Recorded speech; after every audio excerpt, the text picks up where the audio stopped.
حضرت رسول کریم صلی اللہ تعالی علیہ وسلم نے اپنی عملی زندگی سے ترجیحات متعین کی ہیں. ایک میں اپنی عقل سے یہ سوچوں کہ میری زندگی کی ترجیح کیا ہے. ایک بہت عقلمند آدمی، دانشور، وہ میری باتیں سن کر، جیسے آج کل وہ ہوتے کنسلٹنٹ کاؤنسلرز، وہ کاؤنسلر کے ایم سی والے نہیں، کاؤنسلرز جو مشورہ دیتے ہیں، نفسیات دان ہوتے ہیں، میرے نفسیات ہوتے ہیں، لوگوں کی زندگیوں کی پریشانیاں سن کر کے ان کو مشورے دیتے ہیں. اور ایک یہ کہ کائنات کے سب سے عقل مند شخص سے پوچھا جائے، رسول اللہ صلی اللہ علیہ وسلم سے، کہ ہماری زندگی کی ترجیح کیا ہے. جب ترجیح لوگ بناتے ہیں اپنی زندگی کی، تو ہمیشہ اپنے سامنے جو منزل ہے، جہاں پہنچنا ہے، اس کو سامنے رکھ کر بناتے ہیں. مثلا مجھے یہاں سے حرم جانا ہے، اور مجھے 2 دن کے بعد 3 دن کے بعد جانا ہے. اب میرے پاس 3 دن ہیں اور کام میرے ساتھ لگے ہوئے، کمانا، بچوں کا خیال کرنا، اپنی بیماری کو دیکھنا، اور کئی قسم کی سوشل ریسپانسبلٹیز ہوتی ہیں، سماجی ذمہ داری ہوتی ہے. اس 3 دن میں اب میں کیا کرتا ہوں؟ مجھے معلوم ہے سارے کام نہیں کر سکوں گا، تو میں کیا کرتا ہوں؟ ترجیحات بناتا ہوں. وہ ترجیح میں یہاں کے حوالے سے نہیں بناتا، وہ ترجیح اپنی ضروریات کو دیکھ کر سامنے جہاں پہنچنا ہے وہاں کے حوالے سے بناتا ہوں. اس لیے کہ اگر میں اس کو دیکھ کر نہیں چلوں گا تو میرا سارا وقت 3 دن کا اپنی یہاں کی ضرورت کو پوری کرنے کے لیے لگ جائے گا. اور جب وقت ہوگا فلائٹ کا، ارے سامان تو تیاری نہیں کیا، ارے فلاں چیز تو لی نہیں، ایئرپورٹ پہنچ گیا، ارے بھائی پاسپورٹ تو لائی نہیں. ترجیح 3 دن میں سب سے پہلی کیا ہوگی کہ حرم جانا ہے، وہاں کی ضروریات پوری ہو گئی کہ نہیں ہو گئی؟ یہ ہو گئی. اب اس کے بعد کھانا بھی کھاؤں گا، اس کے بعد اپنی ضرورت پوری ہو گئی، اب دیکھوں گا کہ اور سوشل رسپانس جس کو سماجی ذمہ داری وہ کیا ہے. ترجیح ہے نا. کوئی آدمی زندگی میں اپنے سارے کام، ساری خواہشات سے ساری ضروریات پوری نہیں کر سکتا، مگر وہ ترجیح کا تعین کرتا ہے. کیا کرنا ہے، کس کو چھوڑنا ہے، کس کو ہر حال میں حاصل کرنا ہے، اور کس کا نقصان قابل برداشت ہے. سمجھ گئے؟ اس کی مثال سمجھو کہ ایک آدمی ڈنڈا اٹھا کر مار رہا ہے، اور اس کا وار سیدھا وہ ڈنڈا جو سر پر آنے والا ہے، تو آدمی فوراً اپنے ہاتھوں کو لے کر کے ایسے اٹھا لیتا ہے، حالانکہ اس کو پتا ہے کہ اس ڈنڈے سے ہاتھوں کو بھی چوٹ لگے گی. لیکن ہاتھوں پر کھا کر بچایا کیا اس نے؟ سر بچایا. یہ ہے ترجیح. نقصان تو ہو رہا ہے لیکن کم نقصان، ترجیح سر ہے. یہ بچ گیا تو بچ گئے، یہ پڑ گیا تو گئے.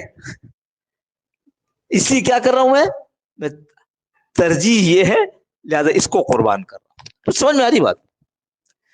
جب منزل سامنے ہوگی تو ترجیح کا تعین ہوگا. منزل جنت ہے، اب ترجیح کیا ہو؟ میں نے کئی دفعہ یہ قصہ سنا ہے، پھر سنا دیتا ہوں کہ وہ آدمی کسی سمندر کے کنارے لیٹا ہوا مچھلی پکڑ رہا ہے. کئی دفعہ حضرات سے سنا ہے. ایک تو ہوتا ہے کلفٹن جیسا ساحل نا، ایسے تھوڑا تھوڑا کر کے نیچے ہوتا ہے. ایک ہوتی کھاڑی، کریک، چٹانوں کے ساتھ بالکل گہرا سمندر ہوتا ہے. تو لیٹا ہوا ہے، مچھلی کے وہ جو پکڑنے کا تار ہوتا ہے وہ ڈالا ہوا ہے. کسی نے دیکھا کیا کر رہے ہو؟ دیکھو میرے ہاتھ میں کیا ہے بھائی، میں تو مچھلی پکڑ رہا ہوں. کہ ایسے تو کسی کو نہیں دیکھا مچھلی پکڑتے. بھائی ذرا ہوشیاری سے بیٹھو. جیسے ہی یہ ڈور ہلے تو اس کا مطلب ہے کہ مچھلی کوئی ہے نزدیک جو کھینچ رہی ہے اس چارے کو جو تو نے لگایا اس کے اندر. لہذا جلدی سے تم جب کھینچو گے تو وہ کانٹا اس کے حلق میں پھنس جائے گا. اسے کہنے ضرورت نہیں ہے، لیٹا رہتا ہوں، آرام کرتا رہتا ہوں، شام تک کھانا ہی تو گھر کا کرنا ہے. تو شام تک اتنی مچھلیاں ہو جاتی ہیں اطمینان سے. اگلا دن پورا ہوتا ہے، اگلے دن کے بعد پھر اگلے دن کا پکڑ لیتا ہوں. مچھلی بہت کہ نہیں نہیں تم سمجھو ایسے، اگر تم ہوشیاری سے ساتھ پکڑو گے نا تو تم زیادہ مچھلیاں پکڑ لو گے. تو اس نے کہا زیادہ مچھلیاں پکڑ کے کیا کروں گا؟ کہنے لگے جتنے کھانے کھا لینا، باقی بیچ دینا. تو بیچ کے کیا کروں گا، ضرورت میری پوری ہو رہی ہے، روزانہ کا کھانا میرا میرے گھر والوں کا اس سے ہو جاتا ہے. اس نے کہا نہیں تم نہیں سمجھے، دیکھو جو پیسے ملے نا تم کو اس کو جمع کر لینا، اور جمع کر کے پھر جال خرید لینا. اب جب جال ڈالو گے نا تو بہت زیادہ مچھلی آئیں گی. وہ کہنے بھائی میں کروں گا کیا، وہ تو روزانہ جتنی مچھلی کھانے کی ضرورت ہوتی ہے وہ مل جاتی ہے اور آرام کے ساتھ پکڑتا ہوں. اس نے کہا تم سمجھ ہی نہیں رہے ہو میری بات.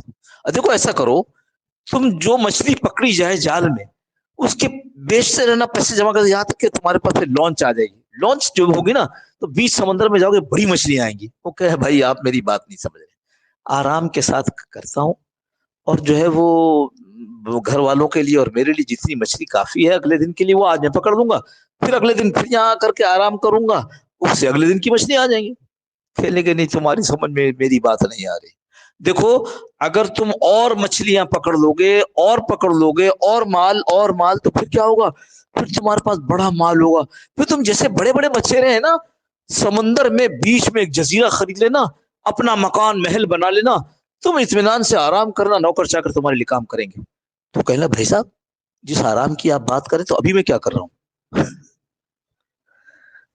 یہ جو میں لے رہا ہوں یہ میں کیا کر رہا ہوں، آرام ہی تو کر رہا ہوں. اتنا کچھ کرنے کے بعد جو آرام لینا ہے وہ تو میں بھی لے رہا ہوں. اگر مقصد زندگی آرام ہے تو میں لے رہا ہوں، اور اگر مقصد زندگی مال ہے جس سے آرام نہیں خرید سکتے، ہاں مال سے آرام نہیں خرید، آرام تو اوپر سے آتا ہے سکون طبیعت کی.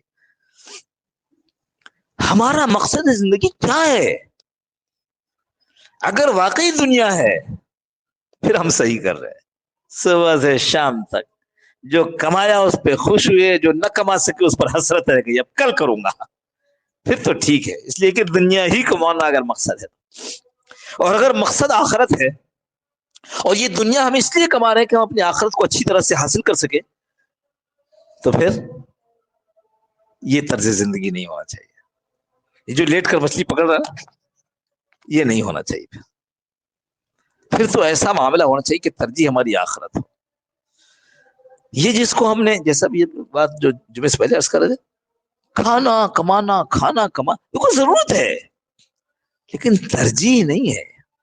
اور نبی میں جو عرض کر رہا تھا، نبی صلی اللہ علیہ وسلم نے عملی طور پر دکھایا ہے، عملی طور پر دکھایا. آدمی آتا ہے کہتے ہیں اللہ کے رسول یوں کرتا اٹھا ہے، بھوک، دیکھا تو ایک پیٹ پر ایک پتھر بندھا ہوا ہے. اللہ کے نبی صلی اللہ علیہ وسلم نے عملی طور پر دکھایا، کرتا اپنا اٹھایا تو صحابی نے دیکھا کہ وہاں پر 2 پتھر بندھے ہیں.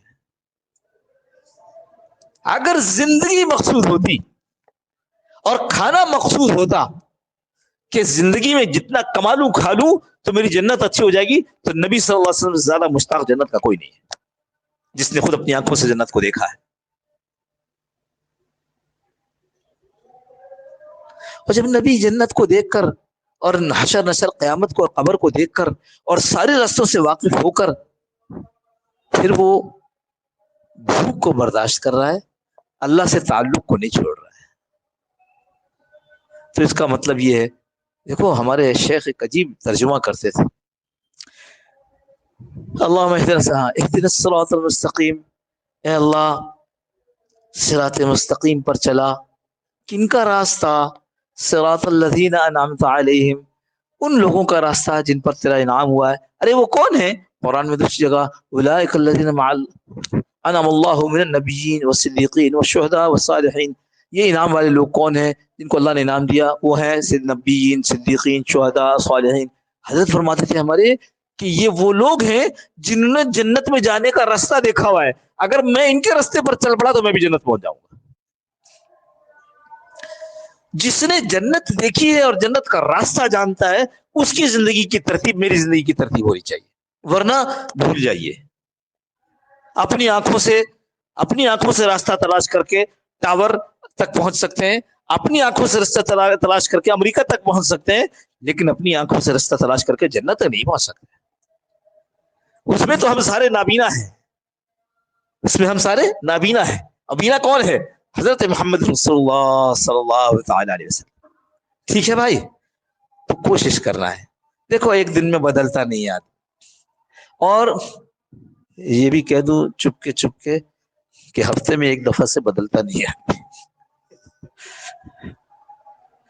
یہ تو سب مانتے ہیں کہ ایک دن میں تبدیلی نہیں آتی, لیکن یہ کیوں نہیں مانتے کہ ہفتے میں 1 گھنٹے سے تبدیلی نہیں آتی. اپنے اوقات کو اللہ کے راستے میں لگاؤ, دعوت کے کام میں, خانقاہوں میں, علماء کے پاس, دروس, درس قرآن, درس حدیث, کہیں اسلام کی تعلیمات ہو رہی ہیں. لیکن میں بار بار یہ ہوشیار کر دوں, آپ نے اب ہمارے ساتھ ایک عرصہ ہو گیا, اس مسجد میں کتنا ہو گیا جی, 23 سال 24 سال, چونکہ اپنے لوگ ہیں اس جی 25+ ہے. اچھا, تو اپنے لوگ ہیں, تو اس لیے میں بہت ساری وہ باتیں کر رہتا ہوں جو عام مجمع میں نہیں کر پاتا. اور وہ یہ کہ دیکھو, جب آپ, یہ میں کہتا ہوں کہ بھائی دعوت کے کام کے ساتھ لگو, تو دعوت کے ساتھ, دعوت والوں کے ساتھ نہیں. دعوت والوں میں تو ہر قسم کے لوگ ہیں. میں بھی تبلیغ میں چلا جاتا ہوں, میری زندگی کو دیکھیں گے تو کہیں ارے یہ تبلیغ ایسی ہوتی ہے. اس لیے میں کہا کرتا ہوں کہ دنیا میں کسی کو تبلیغ سے اختلاف نہیں, کسی مسلمان کو تبلیغ والوں سے اختلاف ہے. اب فلانا ایسا کرتا ہے, ارے بھائی تو ساری کرتے ہیں, لیکن تبلیغ والا کرتا ہے تو آپ کو بڑی بری لگتی ہے. آپ خود کرتے ہیں کہ تبلیغ والا کرتا ہے, بری لگتی ہے. تو اس لیے میں کہتا ہوں دعوت کے کام کے ساتھ رہو. اور جو تبلیغ میں لگے ہوئے واقعی تبلیغی ہیں, جو صرف مال کمانے کے لیے اپنے آپ کو ٹوپی داڑھی میں نہیں لائے, ان کو چھوڑ دو, ایک طرف کرو. اسی طرح اولیاء میں اور اللہ والوں میں اور پیروں میں کتنے بناوٹی لوگ بیٹھے ہوئے, ایسے ایسے بناوٹی کہ جو آدمی حیران ہو جائے. مطلب آدمی کا ایمان بھی خراب کرتے ہیں, آدمی کی جیب بھی ختم کر دیتے ہیں, فارغ. اور اسی طرح علماء میں اللہ کی شان ایسے بھی ہیں جو تقوی طہارت والے ہیں, اور ایسے بھی ہیں جو اللہ معاف فرمائے, کہنا تو نہیں چاہیے لیکن مجبوری ہے صرف بتانے کے لیے. میں نے کہا سب مجمع میں, عمومی مجمع میں بھی بات نہیں کر سکتا, لیکن آپ حضرات سامنے بتا سکتا ہوں. ایسے بھی ہیں جو خود بدلتے نہیں, قرآن کو بدل دیتے, اپنے مطلب کی دلیلیں تلاش کر لیتے. تو اس لیے کوشش کر کے اپنے اوقات کو زیادہ سے زیادہ لگایا جائے. میں پھر کہوں بات کہاں سے شروع ہوئی تھی, ایک دن میں تبدیلی نہیں آتی, اور ہفتے میں 1 گھنٹہ نکلنا سے بھی تبدیلی نہیں آتی. ایسا وقت جو آپ کے اوپر, میرے اوپر اثر انداز ہو جائے, جس کا اثر میری کیفیت پر پڑ جائے, ٹھیک ہے نا, اس کی کوشش کریں گے انشاءاللہ. اللہ پاک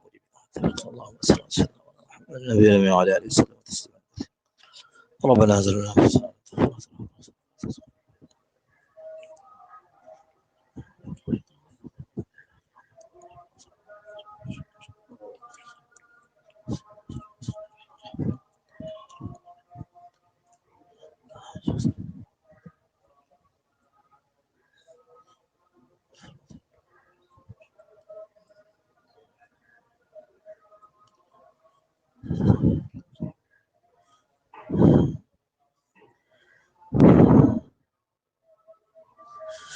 اللهم ربنا تقبل منا انك انت السميع العليم وتب علينا يا مولانا انك انت التواب الرحيم. صلى الله تعالى على خير خلقه محمد وعلى اله وصحبه اجمعين برحمتك يا رب.